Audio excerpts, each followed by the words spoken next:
李医生、陈医生，你们看一下，这是接下来我们院跟原计划实验室的一个合作项目。目前的实验已经到了临床实验阶段。如果你们手上有什么合适的病例的话，就可以在这张纸上面签一下字。接下来我们就会进行一些筛选。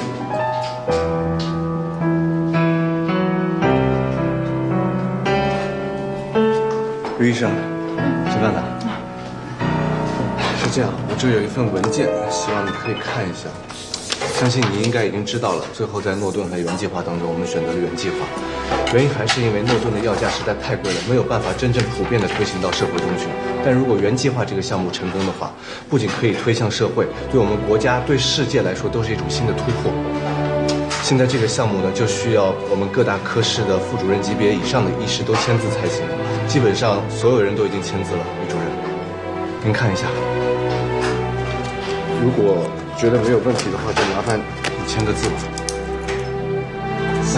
谢谢了。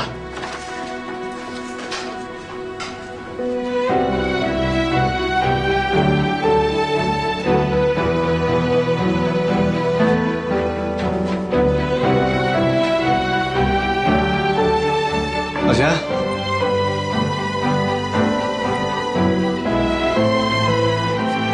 什么事啊？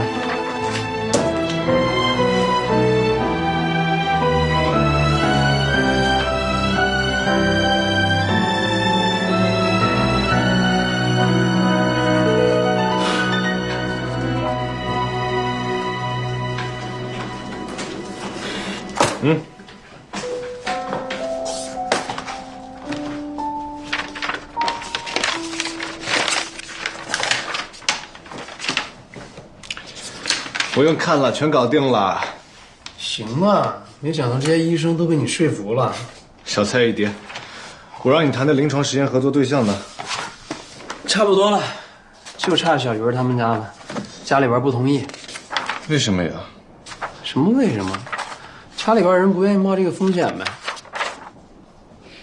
也是，年纪还太小了。这样，我去跟他家属谈。我觉得够呛，他爸妈基本上不出面，所有的事情都通过保姆转达的。没事，这事就交给我吧，你别管了。乖乖吃药，等你病好了，爸爸就来看你啦。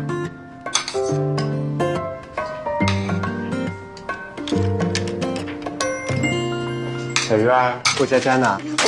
没有，那是小女孩玩的游戏，我才不玩。我告诉你个秘密啊，我小时候也爱玩过家家。真的，和我一样。对呀。哎，因为我小时候，我爸爸妈妈都不陪我。哎呀，不错了，你还有个爸爸呢，我都没有见过我的爸爸。你爸爸呢？他在哪儿？你知道吗？妈妈说他出差了，可是，一般大人这么说，要不然就是我爸爸去世了，要不然就是我爸爸不要我了。有人这么告诉你的吗？这还用人告诉？电视上都是那么演的。不过无所谓了，有爸爸又怎么样呢？说不定他还会对妈妈不好，那还不如没有爸爸呢。你说是吧？我说，真的是。哎，那你妈妈呢？你妈妈怎么没来看你呢？她忙，你不要去打扰她。哦，你妈妈这么忙呀？她是做什么的呀？她是公司的老板，手底下管着很多人呢。是吗？不要去打扰她。好，我知道了，我不打扰她。秦医生，有事儿吗？哦，我来看看小鱼儿，还有上次那事儿，我们出去说。小鱼儿，继续过家家吧。哦，嘿嘿，哎。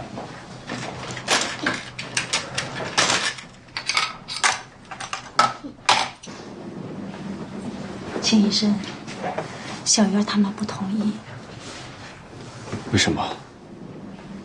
他妈妈觉得临床试验风险太大了。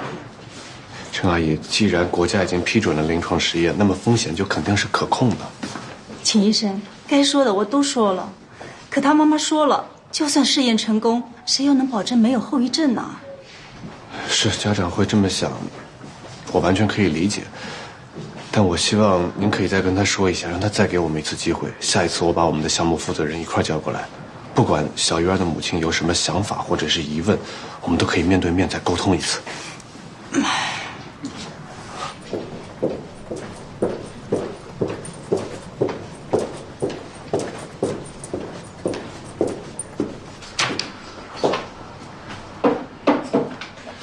徐女士，来坐。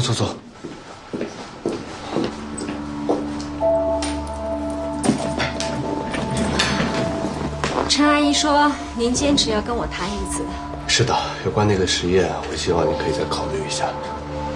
我是觉得你们这个项目的风险性实在是太大了，孩子又那么小，才刚刚5岁。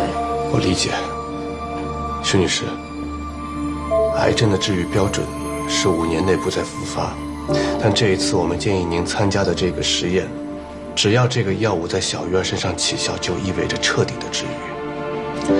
我知道医学很残酷，可我们医生也是人，也是有感情的。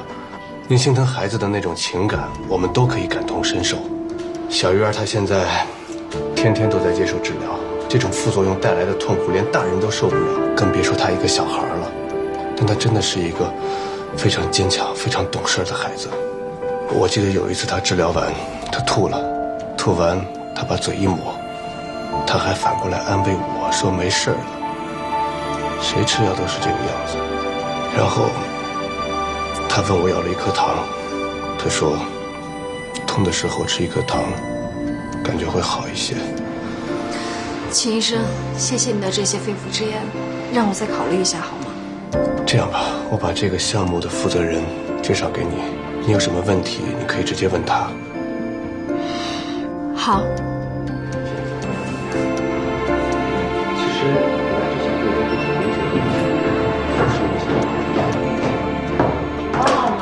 好，来，快来坐。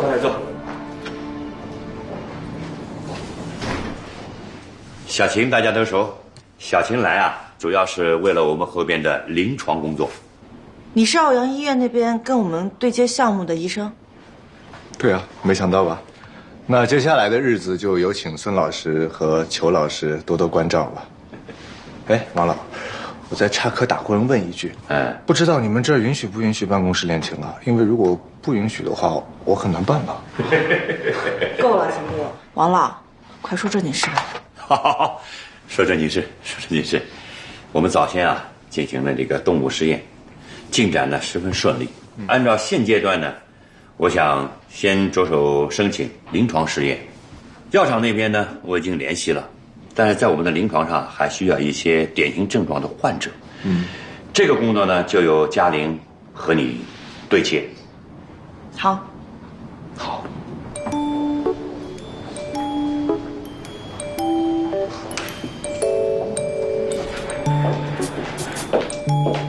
坐吧。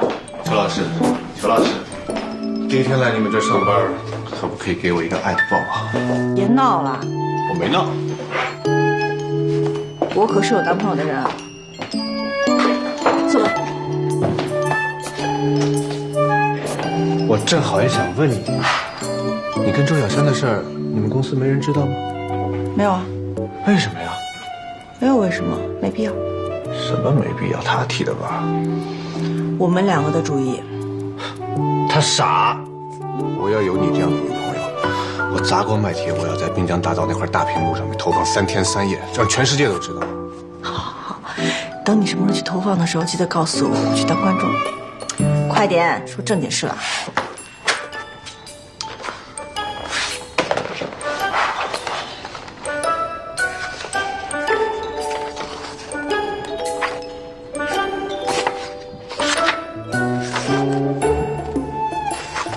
我们要6个实验对象，怎么只有5个？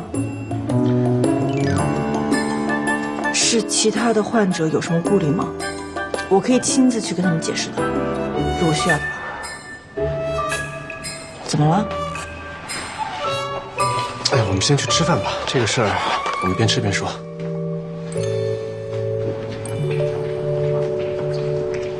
哎，赵山，你们裘老师跟秦医生怎么回事啊？之前都消失好久了，我还以为没戏了，这又找上门来了。俩人有说有笑的，好事将近啊！不知道，你不是他们组的吗？啊，他天天带你做实验，你有没有发现一些什么蛛丝马迹？不知道。你再好好想想，比如什么车接车送啊，有没有？不知道。一问三不知。哎，佳宁，跟我一起吃饭啊！哦，我不去了，你们去吧。今天怕是真不行了，我得替佳宁请个假。为表诚意呢，我请大家喝 Luckin Coffee 好不好？请客，请客，快来！来，大家来，我这点。来一单。OK。喜欢什么喝什么。好。来，点。来一个巴黎闪。赵珊，来一个巴黎闪。你喜欢什么呀？帮你点。不用了，你给他点一个美式不加糖的茶。美式不加糖多苦呀！也是，苦点配你。我给你加块蛋糕吧，再。来，佳宁。好。这份报告需要你看一下。好，我点完了吧？点完了，安心了啊！都加了。放桌子上。现在就要。真的放桌子上。现在就要。是不是又需要苏打水和苏打饼干啦？还来干嘛？都点完了。公事。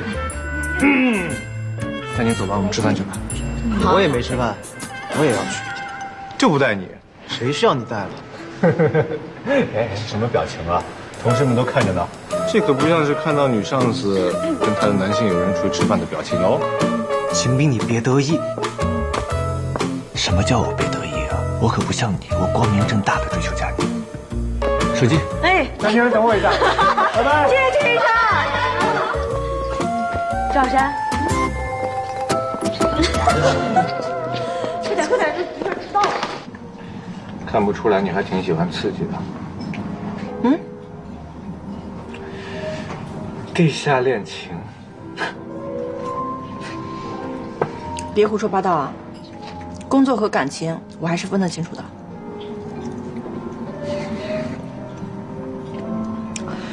第6个病患是家属不同意吗？是我。你？任何一个见过小鱼儿的人，都会替他可怜，替他可惜的。但任何一个人不应该包括你。你是一名医生。是。所以我想要一个保证。保证什么？保证原计划一定成功，小鱼儿一定重获健康吗？抱歉，就算有99.9%的概率，我也没有办法对你做任何保证。我这样向你要一个保证，会不会让你因此对我有什么看法？恰恰相反，你没有把私人关系牵扯到工作上来，我尊重你。虽然我没有办法保证任何事情，但是我可以保证我的心，我一定会全力以赴的。谢谢你。一会儿我带你见一下小鱼儿的妈妈吧。嗯。对，还吃了青菜卷心，吃了活萝卜，挺可爱的。我去睡副驾上吧。那是小鱼儿的保姆。那他妈妈呢？已经有保姆通知了，估计一会儿就到。小鱼儿的父亲从来都没有出现过，他的母亲工作也很忙，所以平时没有时间过来。那他妈妈是做什么工作的？他好像是……秦医生。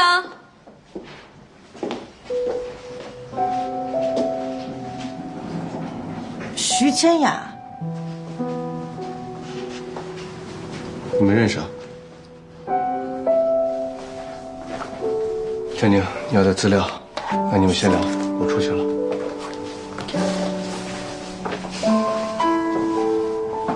你有什么话要跟我说吗？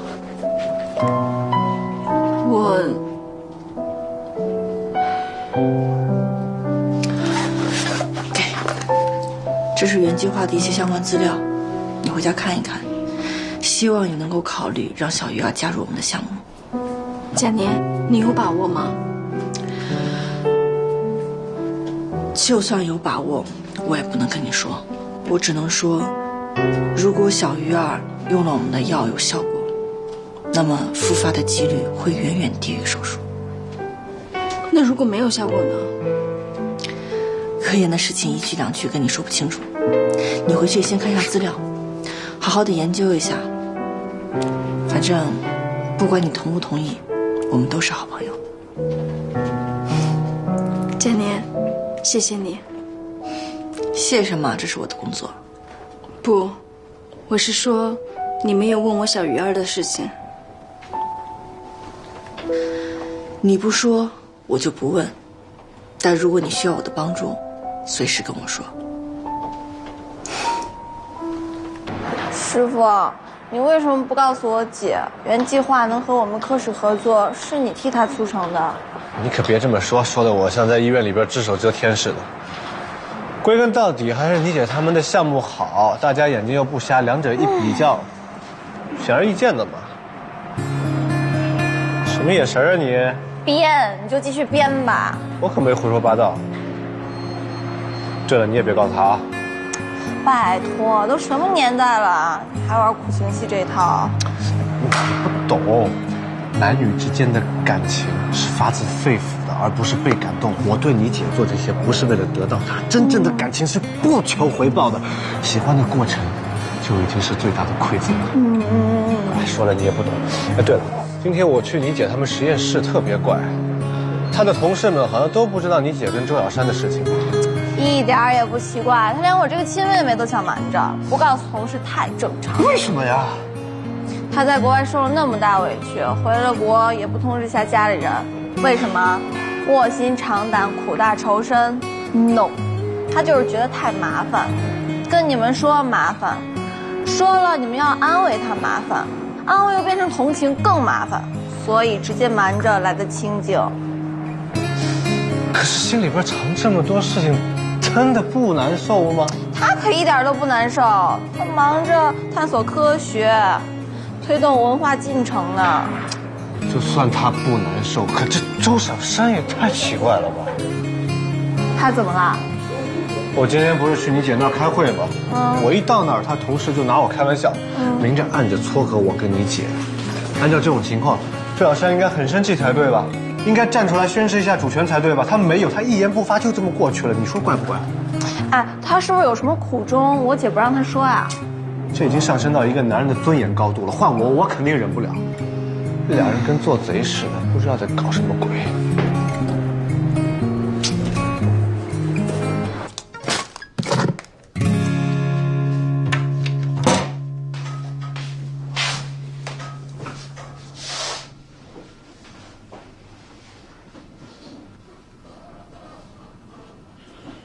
享受做一个正常人的感觉，拥有正常的情感。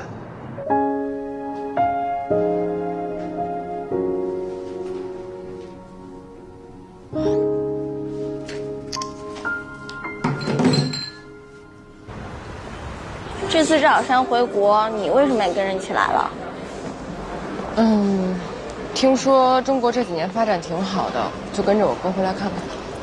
哦，哎，那我问你啊，周小山在国外的时候有没有女朋友啊？好了，你别说了，我知道答案了。周小山这个骗子。不是的，没有，那都是很久以前的事儿了。嘉欣，我哥对裘佳宁是认真的。瞧你急的，没有就没有。周小山那把年纪了，还没有女朋友倒是更不正常了。哎，那我问你啊，周小山以前跟他女朋友谈恋爱的时候，是不是也偷偷摸摸喜欢瞒着大家呀？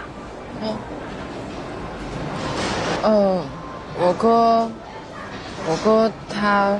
莫莲，你怎么紧张兮兮的？就闲聊。我不是嘴笨吗？害怕又说错话，让你们误会。那好，那我不问了，走，我们买衣服去。哎，这件应该挺适合我的吧？啊，你觉得？这个颜色也挺好看的。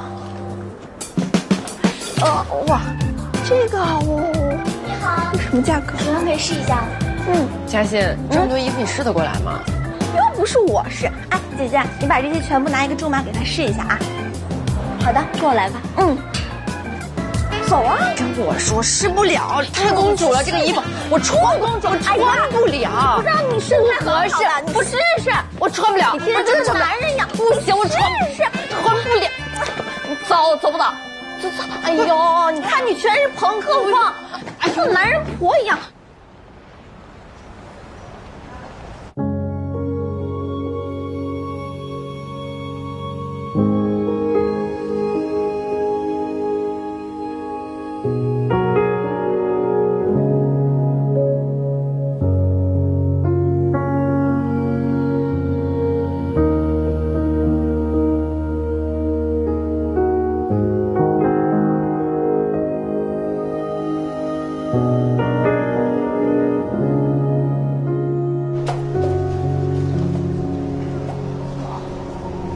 你看你自己啊，真好看啊！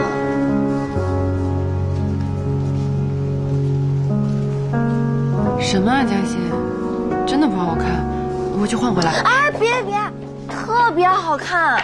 我跟你说，我今天才知道什么叫做女人味是可以培养的。你看看你自己啊，真好看。茉莉啊，你是不是自己都看呆了？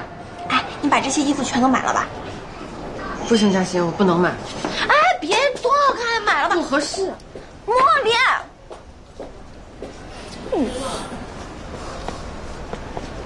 茉莉啊，刚刚那件衣服真的很好看，你为什么不买啊？真的不合适啊。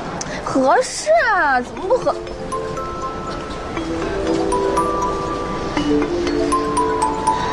怎么了？老妈子又来叨了。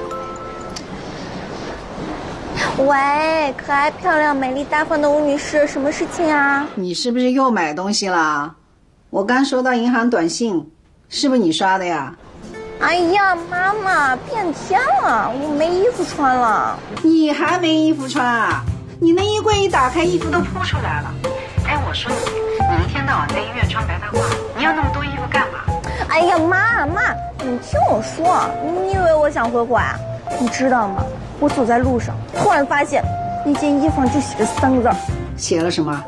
邱嘉欣。你说这件衣服上可是写着你女儿的名字啊！这种情况下，我能忍受得了属于自己的衣服沦落在外吗？你能受得了属于你女儿的衣服穿在别人身上吗？你就这张嘴，买就买吧，我也只是问一下，我怕银行卡被盗刷了。啊，妈，你最好了，爱你哦，拜拜。早点回家啊。唉，中老年妇女可是真难产啊。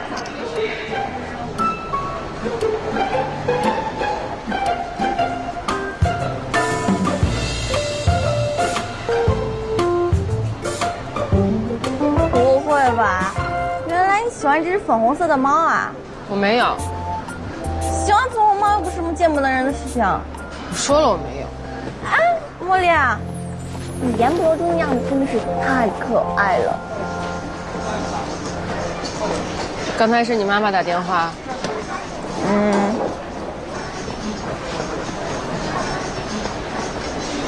有妈妈关心，真好。其实有的时候我还挺希望自己也是个孤儿的。嘉欣，你整个人就好像没挨过欺负，没见过什么不好的东西一样。知道这是为什么吗？为什么呀？因为你有一个家，有父母保护你。其实没有啦，就是因为有人替我还卡债。哎，下次我带你回去，让你见识见识吴女士的唠叨劲儿，你就不那么羡慕我了。哎，那有冰淇淋啊，知道，想吃。裘嘉欣向你套话了。不过他没有往任务这方面想，他只是担心裘佳宁上当受骗。我知道了。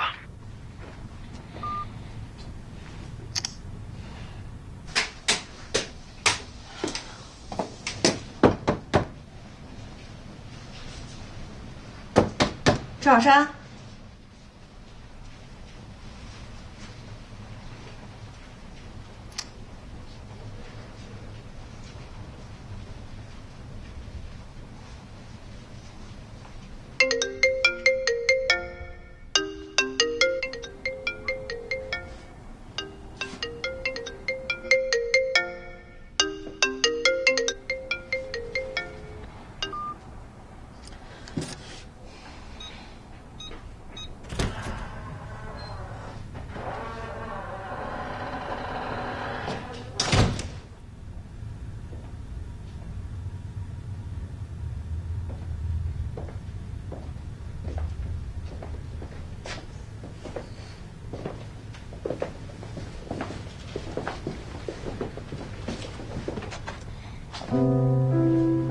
抓到一个漂亮的小偷。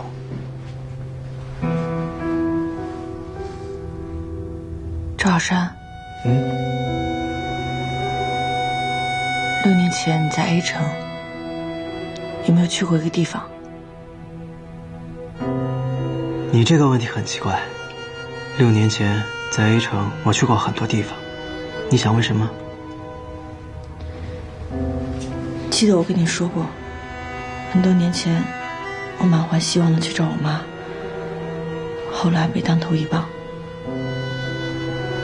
那时候我第一次有了轻生的念头，杀了我吧。我已经没有任何活下去的理由了。这个时候，出现一个男人，他告诉你，连死都不怕，就不该怕活着。刚才那一瞬间，我突然觉得你好像就是那个男人。看来是时候了。其实我一直想告诉你，那天晚上那个男人就是我。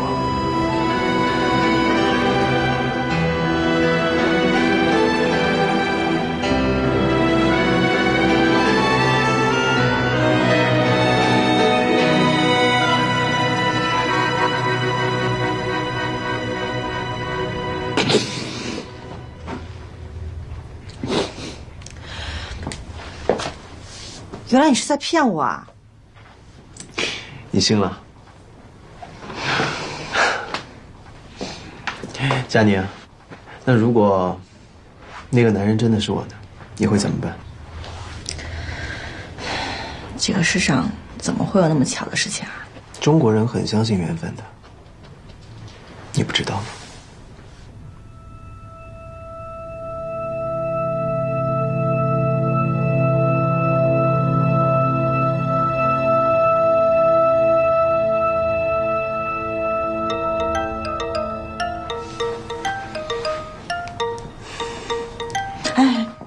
千雅，别动。喂，千雅啊，我想好了，让小鱼儿参加你们的项目实验。千雅，谢谢你。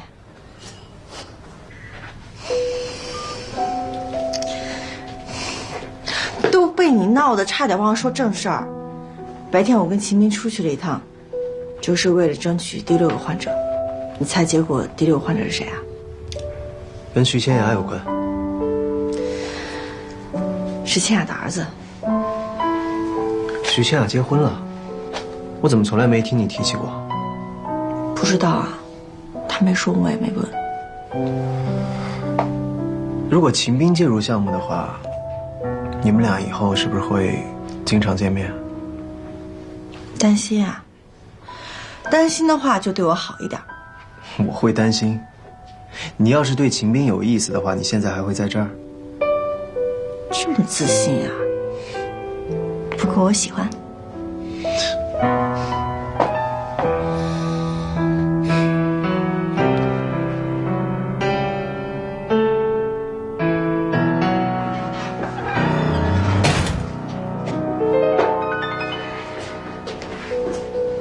邱佳宁，你这么晚怎么还在周小山那儿？怎么了？我问你，周小山以前有过女朋友吗？有过吧？有过吧？你没问过他吗？没问过。那我告诉你，他以前有过女朋友，并且是光明正大谈恋爱，而不是跟你一样偷偷摸摸的。是吗？你怎么知道的？你别管我怎么知道的，反正我现在就问你，为什么周小山跟你谈恋爱是偷偷摸摸的，跟别人谈恋爱就是光明正大的呢？我喜欢偷偷摸摸的，想了吧？哎，邱佳宁，你严肃点，我认真问你呢。我知道你是关心我，但我认为呢，2个人谈恋爱就是要尊重别人喜欢的方式。周小山他不喜欢大张旗鼓的，不喜欢太高调，那我也不喜欢。这样子我们2个在一起很舒服就行了。行，算我瞎操心，行了吧？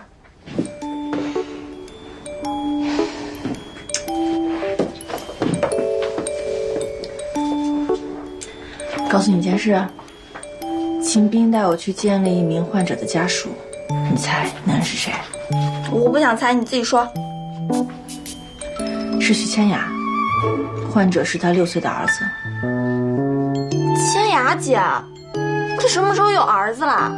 我也不知道啊，我跟他认识有10几年了吧，可是我从来不过问他的私生活，但是这并不影响我们2个人的感情。所以呢，成熟的关系并不是一定要打破砂锅问到底，而是建立在彼此尊重、彼此信任的基础上。我和赵小山现在就是这个状态。如果说他有什么想要告诉我，有什么瞒着我的，总有一天我会知道的。所以你不用担心啊。哦，你说我姐是不是傻呀？佳琪，关于周小山，你还知道什么？快说。她的过去真的很复杂。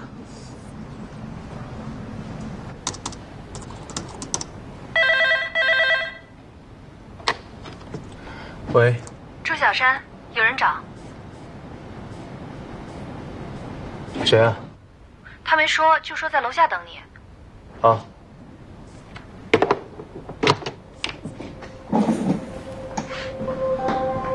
秦医生，稀客呀，少来，找我。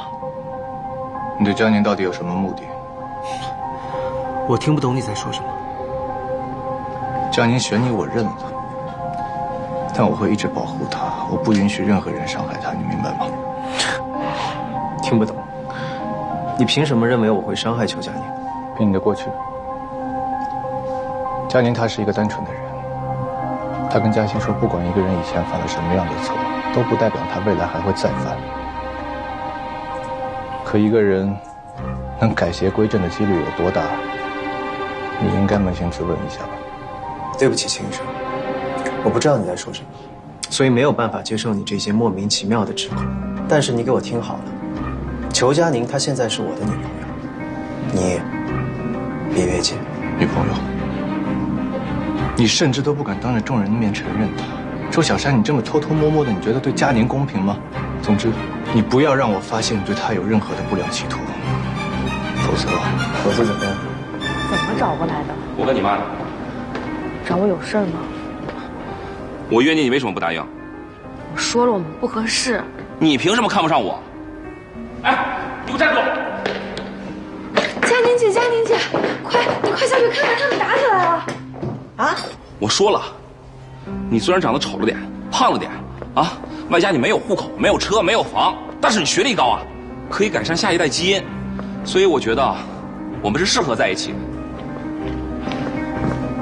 这位先生，他已经说得很明白了，你们不合适，他拒绝你。你是谁啊？我是他同事。我和他的事情跟你有什么关系？你欺负我同事就关我的事。你别以为我不敢打女人。试试。佳宁，我跟他说，何先生，我谢谢您的欣赏，但是我们是真的不合适。好，那你泼我那杯水，这笔账怎么算？你说怎么算？我要泼回来。好，那我们能不能找个没人的地方，我让你泼个够？不行，我就要在这儿泼，让所有人都看着我。你干什么？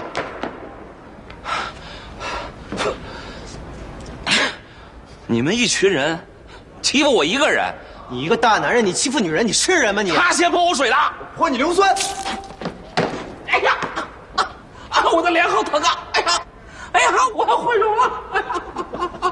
哎呀，哎呀，哎呀！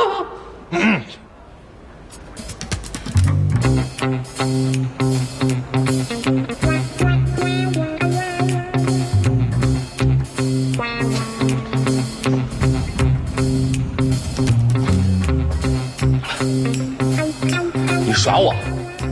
你就耍你！好，你们等着，你们给我等着！回来！你们等着！别走啊！你们给我等着！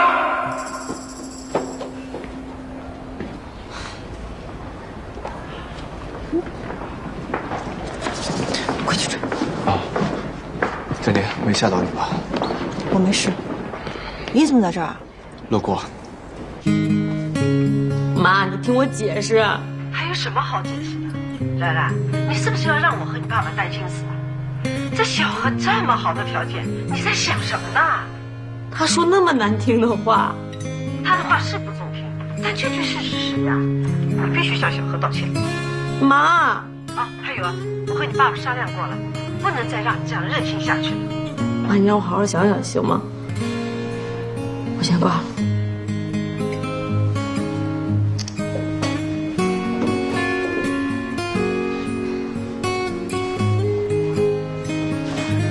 刚才谢谢你啊。作为同事，这都是应该的。春儿啊，我没有看不起你。我知道，是我自己自卑，我觉得你们看不起我。你也没有那个人渣说的那么差。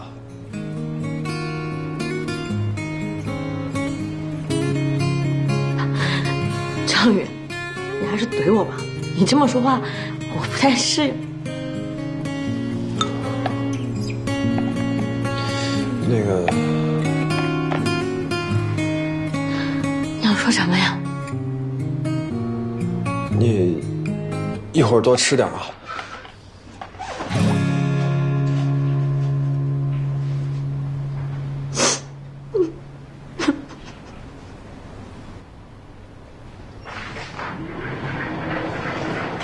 佳宁，刚才你不该那么冲动。是那个男的太欺负人了。怎么了？有事啊？秦斌今天是来找我的。我说他怎么来了呢？找你什么事啊？你是不是很委屈啊？什么意思？你为什么不告诉我呢？告诉你什么啊？其实，你身边很多人都不赞同我们在一起，对不对？他们不赞同是他们的事情，我不听，也没有必要告诉你。委屈更说不上了。我的人生我做主，这一点我很清楚的。邱佳宁啊，一个人就算再独立，将来也要面对社会的。我希望将来不管发生任何事情，你都能和我一起分享，我愿意和你一起承担。赵浩山，我做的决定我从来都不会后悔，不管别人怎么看怎么说，我不在乎，我也希望你不要在乎。我和你，只是我和你，好吗？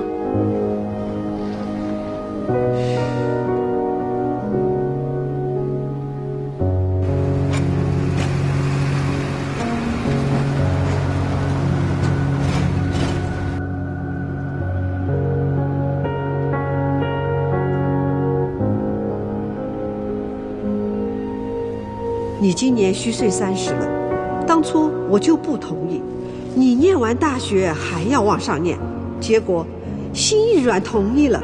你看看你现在，要什么没什么。李纯然，你要是还认我们做父母的，就赶紧辞职回来。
渣叔，配方分析失败了。剂量太小。另外还有一个坏消息，实验室的密钥改了。又堵死一条路。小山呐，我们的时间可是越来越紧迫了，务必在申请专利之前拿到配方。我明白，渣叔。